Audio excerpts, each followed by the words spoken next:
ব্যবহৃত হয়েছে। ঈমান এমন কোনো বিষয় নয় যা আপনি একা একা ধরে রাখতে পারবেন। ঈমান ভালো মানুষের সাহচর্যে উন্নত হয়, মনে করিয়ে দেওয়ার মাধ্যমে, কোনো উপদেশের মাধ্যমে, জামাতে নামাজ আদায় করার মাধ্যমে এটা উন্নত হয়। এগুলো সবই ঈমান তাজা করে, কারণ এগুলো আমরা একসাথে করি, এগুলো সবাই মিলে করি। তাই আমিলু এখানে শব্দটি খুবই চমৎকার। আল্লাহ তাআলা ব্যতিক্রমী গুণগুলো বহুবচনের মাধ্যমে বলেছেন। হয়তো আপনার মনে হতে পারে ঈমান হলো ব্যক্তিগত বিষয়।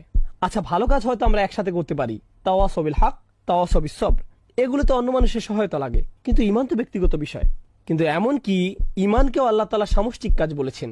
এ থেকে আমরা যা বুঝতে পারলাম, আপনি যদি মনে করেন আপনার ঈমান আছে আর আপনার সমাজের কোনো কর্তব্য নেই, মসজিদের জন্য কর্তব্য নেই, আপনি মসজিদের ইমামের কাছ থেকে প্রতিদিন বয়ান শুনেন না, আপনার আশেপাশে ভালো পরামর্শ দেওয়ার মতো ভাই বা বোন নেই, তাহলে আপনার অবশ্যই ঈমানের ঘাটতি দেখা দিবে। আর যারা মসজিদ থেকে নিজেকে বিচ্ছিন্ন করে রাখেন, আপনি নিজেই এটা টের পাবেন। হ্যাঁ, আমার ভালো লাগছে না, আমার মসজিদে যাওয়া উচিত। এটা কিন্তু শুধু নামাজের জন্য না, আপনি হয়তো বাসায়ও নামাজ পড়েন, এটা হলো বিশ্বাসীদের সাহচর্য পাওয়ার জন্য।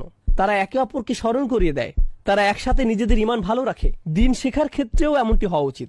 আপনি যদি বসে একটি আলোচনা শোনেন, আপনি হয়তো উপকৃত হবেন, কিন্তু যখন ভাই বোন মিলে একসাথে শুনবেন, এটা আসলে বেশি উপকার দেয়, এটা ঈমানকে বেশি তাজা করে। আপনি যদি দেখেন অনেক মানুষ একসাথে কোনো প্রোগ্রামে জমায়েত হয়েছে, এটাই একটা অনেক বড় প্রেরণা। ভাই, আমার এমন জায়গায় আরো বেশি আসা উচিত। আপনি